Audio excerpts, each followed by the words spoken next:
agradecemos pela sua igreja que viu esse propósito, que tem esse propósito de trazer esses dízimos, essas ofertas, Senhor Jesus. Muito obrigado, ó Deus, por essa igreja, Senhor Jesus. Continua abençoando, Senhor Jesus, essa igreja. Continua, Pai, nos dando discernimento, ó Pai, para ouvir a Tua palavra, Senhor Jesus. E agora, nesse momento, Pai, que o Senhor usa o preletor, ó Pai, que fale de maneira sobrenatural para nós, que nós somos limitados e às vezes nós não entendemos, Senhor Jesus. Porque às vezes nós somos aqui, Pai, só com o corpo, Senhor Jesus. Mas a nossa mente está lá fora, no nosso trabalho amanhã, nossas vitórias de amanhã, mas por favor, Senhor Jesus, nos desligue do amanhã, Pai. Coloque nós hoje aqui, Pai, que a sua palavra vai ser abençoada para nós, Senhor Jesus. Tem muita gente que está aqui, Pai, precisando de ouvir a tua palavra, Senhor Jesus. Então, Pai, vai de encontro a esses corações, Senhor Jesus, até dessas palavras que serão faladas e ministradas hoje, Senhor Jesus, e faça algo sobrenatural em nossa vida, Senhor Deus. É o que nós te pedimos, é o que nós te agradecemos. Em nome de Jesus. Amém. Amém. Podei vos assentar.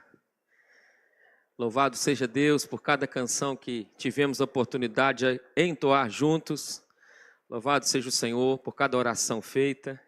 E assim como o nosso irmão disse, que possamos, pela fé em Cristo, nós sermos aperfeiçoados a uma fé cada vez mais amadurecida, a uma fé que glorifica a Cristo em toda e qualquer situação. Convido você a abrir a sua Bíblia em Gênesis 12. O pai da fé, Gênesis, capítulo 12, verso 1. Se você está próximo de alguém que não tem um exemplar da Bíblia, convide a acompanhar contigo essa leitura conhecida de alguns, mas que com certeza se faz nova pela ação do Espírito Santo entre nós, mais uma vez. Diz assim, lerei do verso 1 ao 9. Ora, disse o Senhor a Abrão, sai da tua terra, da tua parentela e da casa de teu pai, e vai para a terra que te mostrarei. De ti eu farei uma grande nação, te abençoarei e te engrandecerei o nome, sê tu uma bênção. Abençoarei os que te abençoarem, e amaldiçoarei os que te amaldiçoarem. Em ti serão benditas todas as famílias da terra. Verso 4 nos diz que partiu, pois, Abrão, como lhe ordenara o Senhor. Ló foi com ele. Tinha Abrão 75 anos, quando saiu de Harã. Levou Abrão consigo a Sarai, sua mulher, e a Ló, filho de seu irmão, e todos os bens que lhe haviam adquirido, e as pessoas que lhes acresceram em Harã. Partiram para a terra de Canaã, e lá chegaram. Atravessou Abrão a terra de Siquém, até o carvalho de Moré.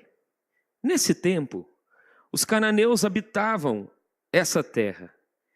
E lá, na região tomada pelos cananeus, nos diz o verso 7, apareceu o Senhor a Abrão e lhe disse, darei à tua descendência esta terra. Ali edificou Abrão um altar ao Senhor que lhe aparecera. Passando dali para o monte ao oriente de Betel, armou a sua tenda, ficando Betel ao ocidente e Ai ao oriente. Ali edificou um altar ao Senhor, invocou o nome do Senhor, e depois seguiu Abrão dali, indo sempre para o Neguev.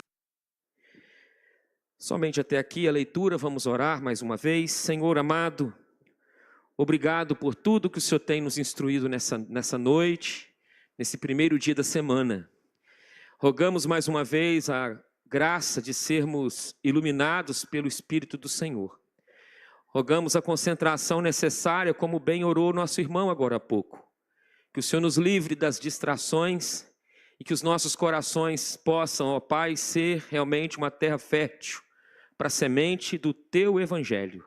Essa é a nossa oração em nome do Pai, do Filho e do Espírito Santo, rogando a bênção para o que ouve, para o que fala e sensibilidade em nome de Cristo. Amém. Queridos irmãos, quando Deus chama Abrão em Gênesis 12, Nos diz a Sagrada Escritura, ele obedece, e estes versos que acabamos de ler nos trazem várias e várias percepções muito singelas e práticas para a nossa vida, no nosso cotidiano, e gostaríamos nesta noite de debruçar sobre esses 9 versos. Talvez há entre nós um grupo que conhece bem esse texto, talvez um outro grupo que não tão familiarizado está com este episódio de Gênesis 12. E para esse grupo, então, eu quero lembrar que Gênesis é o primeiro livro da Bíblia Sagrada. Está Gênesis incluído naquilo que conhecemos como Pentateuco, autoria de Moisés. E esse Pentateuco é composto de 5 livros, os 5 primeiros livros da Bíblia. Conhecemos como Pentateuco. E justamente nesse livro que retrata tantas coisas em 50 capítulos, você tem o Deus que cria, na sua criatividade soberana, no capítulo 1. Você tem a queda do homem, em Gênesis capítulo 3. Nesse mesmo capítulo de Gênesis 3, você tem uma semente que aponta para Cristo, ou para o Evangelho. A promessa também ali em meio àquele ambiente de jardim denominado de Éden. E você então a partir dali vê no Gênesis 4, famílias com problemas, a ira de Caim, assassinato, a depravação humana chegando ao ápice em Gênesis 6, todo um contexto que nós vemos ali em Sodoma, Gomorra, até que o Senhor então vem tratar com a humanidade. E aí a Bíblia nos mostra com uma família, a família de Noé, há uma recriação, há um recomeço. O Deus criativo recomeçando a humanidade novamente. E agora, quando se depara o capítulo 11, o homem novamente, a sua depravação, o homem tentando chegar àquilo que é conhecido como a Torre de Babel, o homem construindo algo para o elevo do seu nome, da sua pessoa, e construindo algo para aquela época gigantesco, com a seguinte motivação: vamos fazer com que o nosso nome seja grande. E Deus resolve confundir tudo aquilo.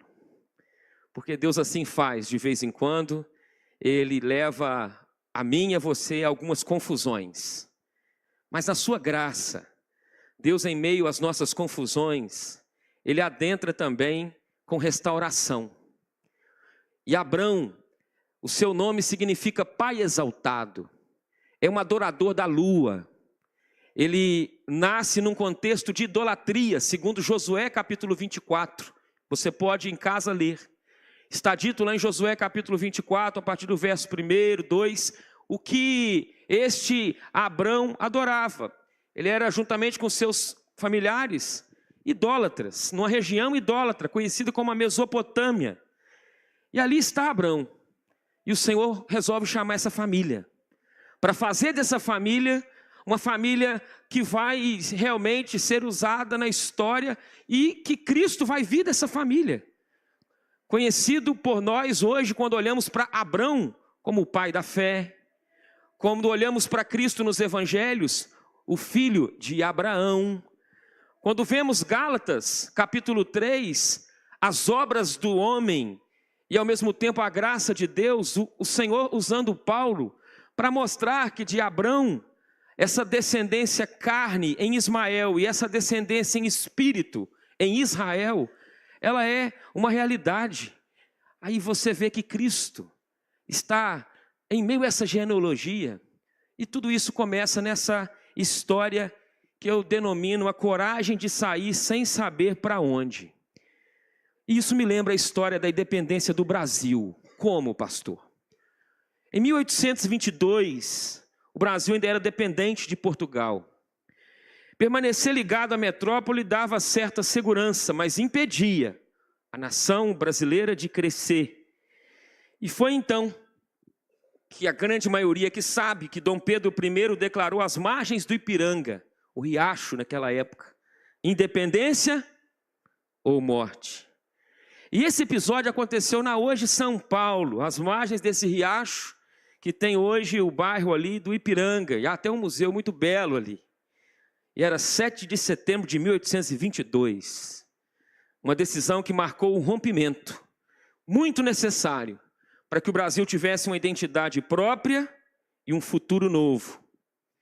Mas assim como o Brasil precisou se desprender de Portugal para se tornar livre, autônomo, Abrão precisou se desprender de Ur para viver a promessa.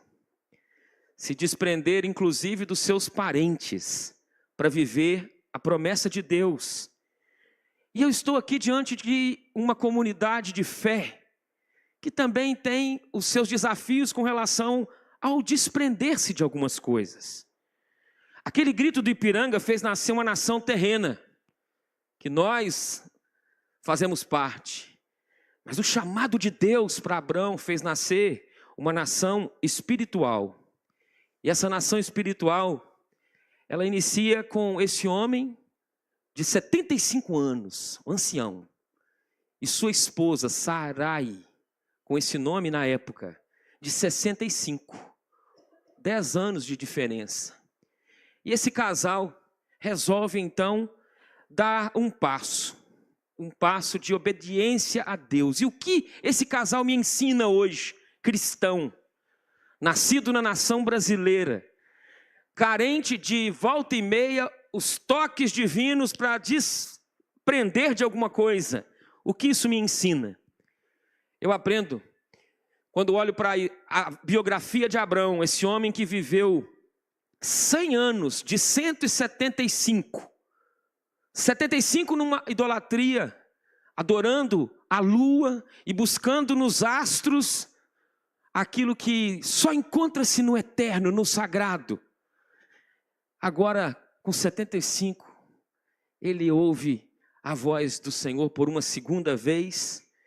Antes, na terra da idolatria, no capítulo 11, ele sai, mas ele está preso ao pai. E quando o pai morre, no final do capítulo 11, o Senhor diz a Abrão: sai da tua terra. Disse o Senhor a Abrão. E o que então eu aprendo? Eu aprendo que não existe novo começo se o eterno não falar. O versículo 1 diz: disse o Senhor, capítulo 12, verso 1. É Deus quem fala. É o Senhor quem diz. Se o eterno não falar, não há recomeço. Se o eterno não abrir, não há porta aberta. Se o eterno não estiver favorável, não há como avançar. Se o eterno não nos tocar, fatalmente os nossos corações ficarão endurecidos. Se o eterno não trazer vida, nós caminharemos como mortos em existência. Mas disse o Senhor a Abrão. E eu vejo que, curiosamente, algumas lições destes 100 anos na presença de Deus e para a glória de Deus nos ensina em número de 4. Primeira delas, o chamado de Deus envolve romper com seguranças humanas. Ah, querido irmão e irmã, quantas vezes eu e você temos as nossas seguranças. Às vezes herdamos seguranças monetárias dos nossos antepassados. Às vezes nos apoiamos na segurança de um diploma bem-sucedido diante da sociedade.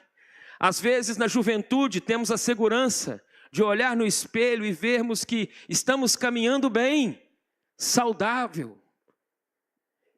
Este presbítero que foi recolhido nessa manhã, tudo começou nessa semana, num processo de enfermidade na vida desse irmão. Tive a oportunidade de conviver com ele há alguns anos, dos 17 que morei em Alto Caparaó. Seu pai, quanto carinho com a Ana Júlia. Ele, sua esposa. E tenho na minha memória várias lembranças desse irmão. Mas uma em especial me veio à mente quando o reverendo Anderson citou em oração, a oração por eles. O cuidado que ele tinha com a saúde. Extremamente metódico no alimento, no cuidado. Mas chegou o dia dele. O Senhor resolveu chamá-lo para algo maior, para algo melhor, para uma pátria perfeita, para aquilo que já é, para aquilo que você que está sentado aqui nessa noite, você que se encontra em casa e é cristão, tanto almeja, como Paulo escrevendo aos Filipenses. O partir e estar com Cristo é incomparavelmente melhor. Porque em Cristo, seja a morte, seja a vida, nós sabemos que nós temos segurança. Então, quando olho para Abraão, o chamado envolve romper com seguranças humanas. E quem deseja viver um grande chamado, precisa reconhecer essa impossibilidade de por si mesmo procurar a Deus. É impossível, meu irmão, você, na sua natureza, procurar a Deus. Não é dito que Abraão procurou Deus. Abraão não procurou a Deus. O Senhor chamou Abraão. O Senhor convocou Abraão. O Senhor foi até a ele. E isso me leva a compreender claramente que Deus, em sua soberania, encontra cada um de nós. Esse Senhor, em sua soberania, tem o detalhe da criação no capítulo 1, com a sua voz, criando tudo, todas as coisas, com todos os detalhes, sabores, cor, nome, jeito. Você é único no cenário de Deus, meu irmão. Você é único na sua identidade. Ele te criou de uma forma nobre, perfeita. Aí você observa que Deus resolveu, pelos seus decretos eternos e na plenitude do tempo, enviar Jesus Cristo. E no enviar Jesus Cristo, dá o dom da fé. E esse dom da fé nos leva a crer. E uma vez que nós cremos em Jesus como Salvador e Senhor da nossa história, nós vamos reconhecendo a nossa incapacidade de por nós mesmos, nós buscarmos a Deus. É graça de Deus. Porque caso contrário, você lê esse texto e não compreende que o verso 1 diz: disse o Senhor a Abraão, e é Deus, o Senhor, que está convocando: sai da tua terra, da tua parentela, da casa de teu pai, e vai, para que te mostrarei. É o Senhor. O chamado envolve romper com as seguranças humanas. Isso é muito importante você reconhecer. Por quê? Porque até na sua comparação, se você não entende essa incapacidade, você pode ser tomado de uma leve soberba manifesta na sua vida, se vendo melhor do que os outros. Mas quando Deus permite que você, assim como Isaías, no capítulo 6, olha para a tua miséria, olha para as suas fragilidades, olha para os seus maus hábitos, olha para aqueles pecados que você ainda teimosamente não consegue vencer. Aí você clama: Senhor, toca em mim com uma tenaz, como o Senhor fez com Isaías, com a brasa, e muda o meu linguajar, muda o meu jeito de pensar, muda esse sentimento que eu tenho para com meu pai, com a minha mãe, querendo lançar sobre eles algo que lá no fundo nada mais é do que a natureza herdada do meu pecado lá no Éden. E aí você começa a olhar que você precisa de um Deus santo para te estender a mão e te trazer vida. Amém, igreja? Mas há uma segunda verdade que esse texto nos mostra. Esse texto nos mostra que esse chamado de Abraão nos ensina o valor da renúncia. Renunciar é uma expressão de alguém que tem fé. Foi dito em nosso culto, nos lábios de um diácono, sobre fé. Textos que falaram sobre fé. E a fé salvífica, a fé que impulsiona o nosso chamado, ela é uma fé que nos leva a conduzir ao valor da renúncia. E todo cristão, toda cristã sabe perfeitamente que ele precisa renunciar na caminhada a algumas coisas. Abraão, veja o que o texto diz. Diz o texto no verso 1: tua terra, tua parentela e casa do papai. Vou te mostrar uma terra, mas a parentela, casa do pai e a terra que você cresceu, que você está plantado, o que nos mostra o valor da renúncia. Por quê? Abraão precisa sair dali. É o sul do Iraque. Sair daquela terra entre o Tigre e Eufrates, sair, como eu já disse, da parentela, da casa do pai, e depois que o pai morre, e ouvir a orientação de Deus, não é fácil para Abraão. Assim como lendo esse texto, eu olho para a minha vida e penso: quanta renúncia na minha caminhada não foi fácil, e não é e jamais será fácil. E veja que interessante, que Abraão começa a obedecer de fato esse chamado grandioso depois da morte do pai, como eu já disse. E não poucas vezes na vida de muitos filhos de Deus é assim. É depois de rupturas, é depois de percas. Muitas e muitas vezes na vida dos filhos de Deus, nós nos atentamos e temos os olhos abertos a propósitos da nossa história e da nossa existência, depois que o Senhor toca em algo que nós nos prendemos e a gente precisa abrir mão. E alguém disse que ser filho de Deus é caminhar sabendo que você tem que ter as mãos abertas, não as mãos fechadas, porque mãos fechadas passa a ideia de que você é dono de alguma coisa, como os antigos diziam. E uma vez eu me lembro de meu avô me fazendo uma visita e paramos com um senhor que era dono de uma bela propriedade.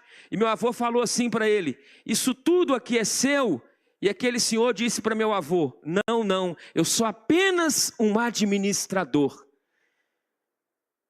Meu avô virou para mim e disse assim: Carlos Eduardo, esse senhor falou para nós uma das coisas mais sábias que um homem pode falar. A gente não é dono de nada. Renúncia. Sabedor que não é fácil, eu pergunto a você: o que você hoje, nessa noite de domingo, olhando para a sua semana, olhando para o seu setembro, o que você precisa renunciar? Será que há projetos pessoais que você sabe e tem dúvida se é um projeto particular, pessoal, que você tem no seu coração, mas está te afastando de um propósito? Quem sabe você tem um plano bem arquitetado na mente, está tudo certinho aqui, mas você não tem paz, e você não entendeu ainda que é preciso renunciar. Talvez eu estou diante de jovens que estão namorando, bênção, mas esse namoro você sabe que não vai desembocar num casamento, e você está flertando com a alma da jovem, ou com a alma deste jovem, não sabendo que você, além de feri-lo, vai sair ferido.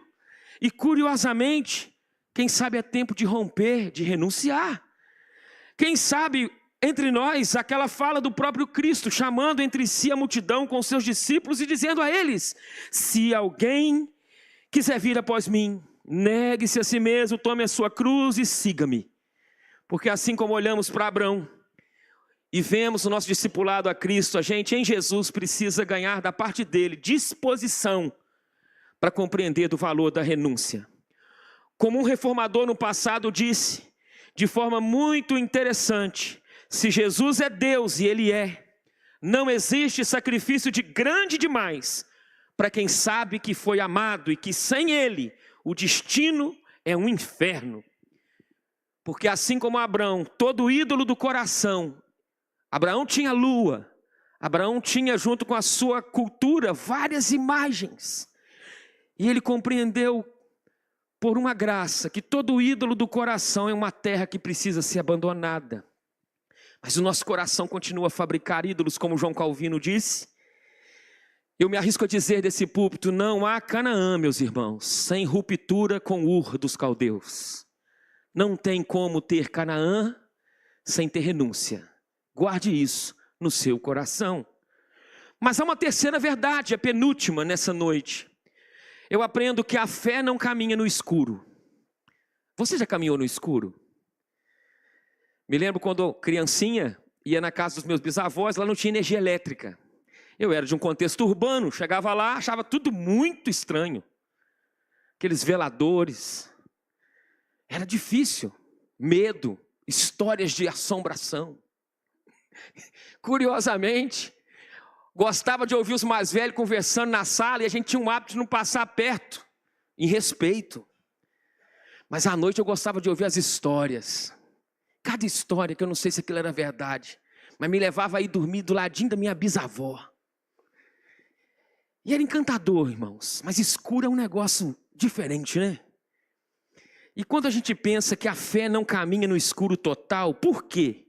Porque a fé, incluindo essa que você vê Abraão dar passos para sair da terra, daquela terra, dos seus parentes, da casa do pai. A fé, ela é guiada por um Deus pactual, por um Deus que sabe as promessas que faz, e diferente de mim, diferente de você, Ele cumpre aquilo que Ele promete. Louvado seja Deus. O Salmo 25, verso 12 diz: ao homem que teme o Senhor, Ele, o Senhor, o instruirá no caminho que ele deve escolher. E quando vejo Abraão, eu vejo 5 promessas para fortalecer a fé de Abraão. A primeira delas, a promessa de direção. Gênesis 12, 1, eu já disse o Senhor, a terra que eu te mostrarei. Deus está dizendo a Abraão: vou dirigir sua vida, vou guiar seus passos. Mas há uma segunda promessa para fortalecer a fé de Abraão, acerca do futuro. De ti farei uma grande nação. Futuro é um problema, irmãos. Porque o futuro, não bem trabalhado na nossa mente, conduz a minha vida e a sua a uma ansiedade desenfreada. Alguém disse que depressão é excesso de passado. Ansiedade é excesso de futuro. Jesus não disse que nós não teríamos ansiedade, não, Ele disse que nós teríamos. Mas nós não deveríamos andar, viver ansioso, seria adoecedor. Aí você observa que a promessa para Abraão é: de ti vou fazer uma grande nação. Agora, qual é a grande promessa para Abraão? Olha, essa nação para um homem de 75 anos que não tem filhos, casado com uma mulher de 65, no período da menopausa, considerado na cultura que ele está como amaldiçoados. E ele pode pensar: grande nação, como? E você vai ver na história desse homem a descendência dos ismaelitas dentro de um processo de muito equívoco, e também de onde vai vir Israel. Ou seja, eu farei uma grande nação, eu vou cuidar do seu futuro. Creia também, minha irmã, meu irmão, você que está aqui nessa noite, em nome de Jesus, o Senhor tem interesse no seu futuro. O seu futuro espiritualmente em Cristo é garantido. Mas talvez a sua peregrinação aqui tem muitos desafios que te atribulam com relação ao futuro. Você olha para os seus netos, para os seus filhos, você vê que a vida está se esvaindo. Mas confie a partir de hoje um pouquinho mais, entregando esse futuro nas mãos de Deus e rogando a Ele: Senhor, me ajude a descansar na fala do Senhor para comigo e na sua promessa pactual, assim como tu fizeste com Abraão no passado. Eu creio que faço parte do povo escolhido e assim comigo o Senhor fará também. Pense nisso e creia, minha irmã, meu irmão. E aí você observa 2 promessas de 5. Primeiro, direção. Segundo, futuro. Proteção é a terceira promessa. Eu vou te proteger. Abençoarei os que te abençoarem. É encantador quando você lê de Gênesis 1 a 11, a palavra abençoar só aparece 5 vezes na Bíblia. Mas de Gênesis 12, de 1 a 3, ela aparece 5 vezes. Olha que interessante, é por acaso? Não. De Gênesis 1 a Gênesis 11, 5 vezes. Só no capítulo 12 ela aparece 5 vezes. Nos mostrando que o Senhor vai proteger, porque a bênção vai trazer fortalecimento quando você estiver desanimado. Proteção e cuidado, e quem crê nessa promessa vai andar confiante, de maneira que quem está ao redor vai querer estar perto. Ló, inteligente que era, colou no tio, ficou juntinho do tio, mesmo sendo parente, e ele foi junto. Deu até um problema que depois, mais à frente, os irmãos podem ler, mas o Ló entendeu: olha, Deus está protegendo meu tio. Direção, futuro, proteção, de maneira que quem abençoar é abençoado. Mas e quem amaldiçoa?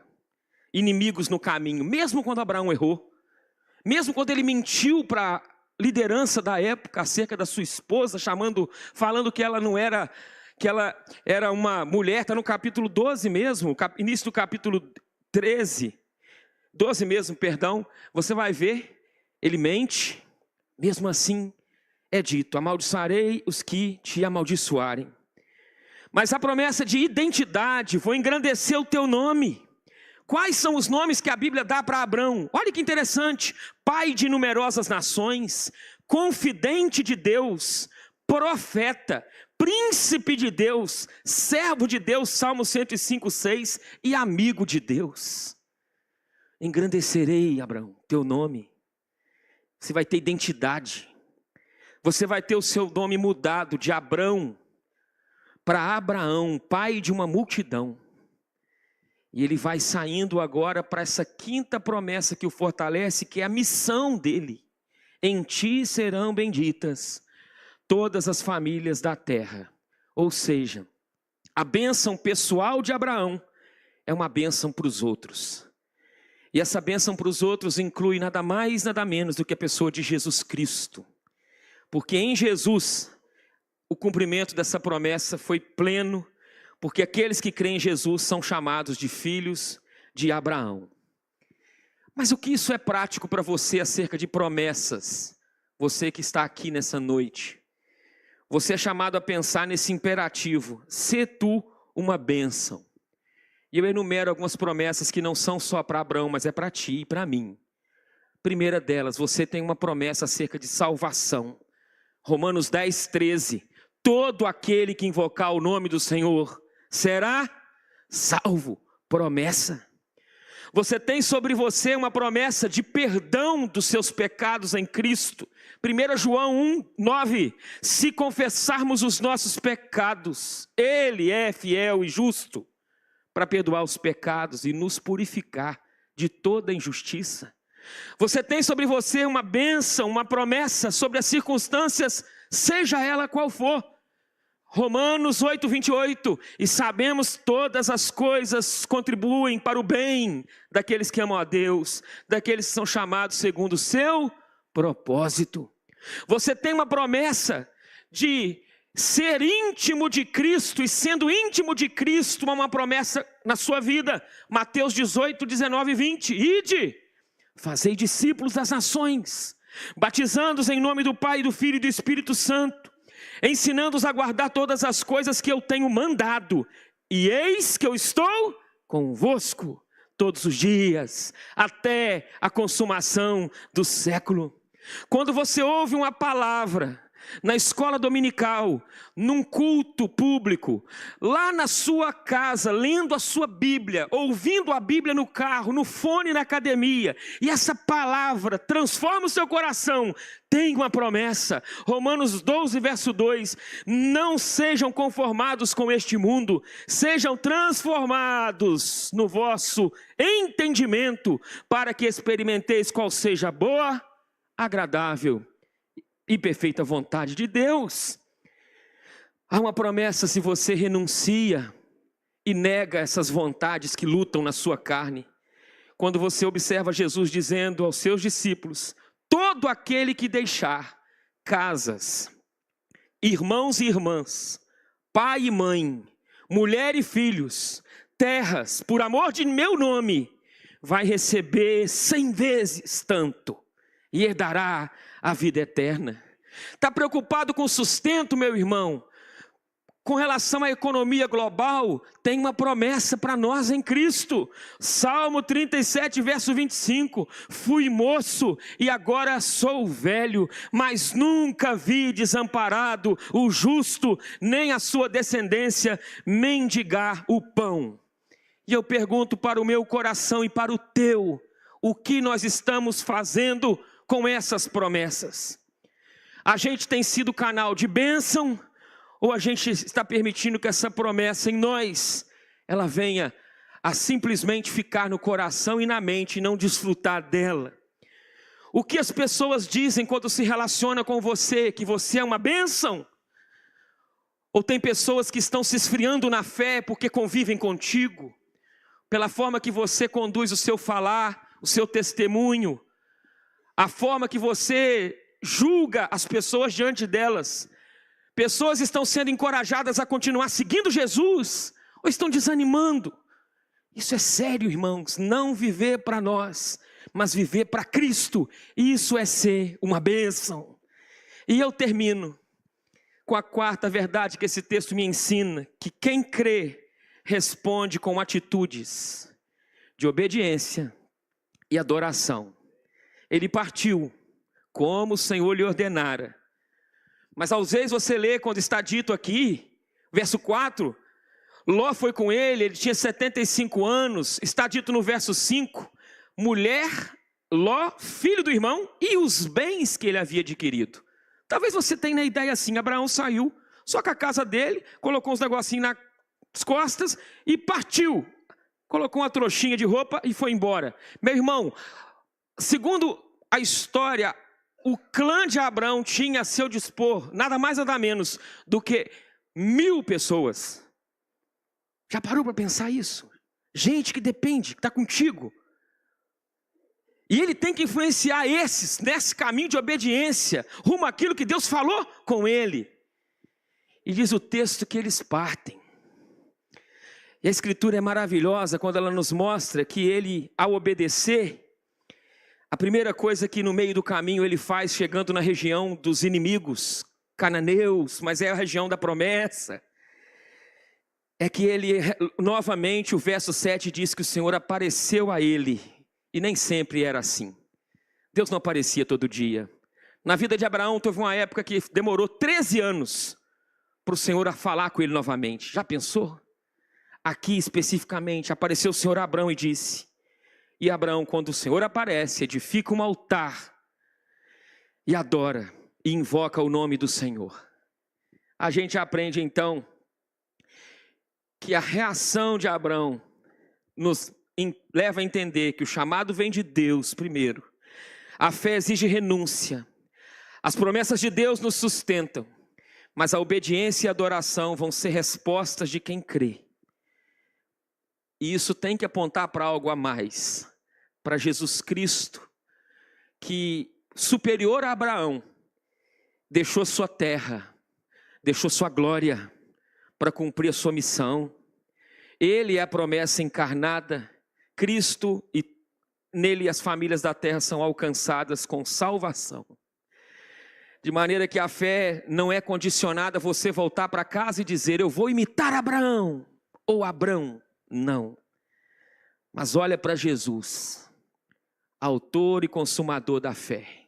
Hebreus 12, 2. Jesus, como Abraão, já percorreu o caminho. E em Jesus, eu e você, vamos gritar diferente de 1822, independência ou morte. Em Jesus, nós vamos, no Evangelho, não é gritar independência ou morte, mas dependência e vida em Cristo. E lembre, não existe Canaã sem rompimento com Ur, com aquilo que está nos prendendo, com a Mesopotâmia, com os ídolos. Não tem como desfrutar de Canaã e ser vencedor. Deus nos abençoe.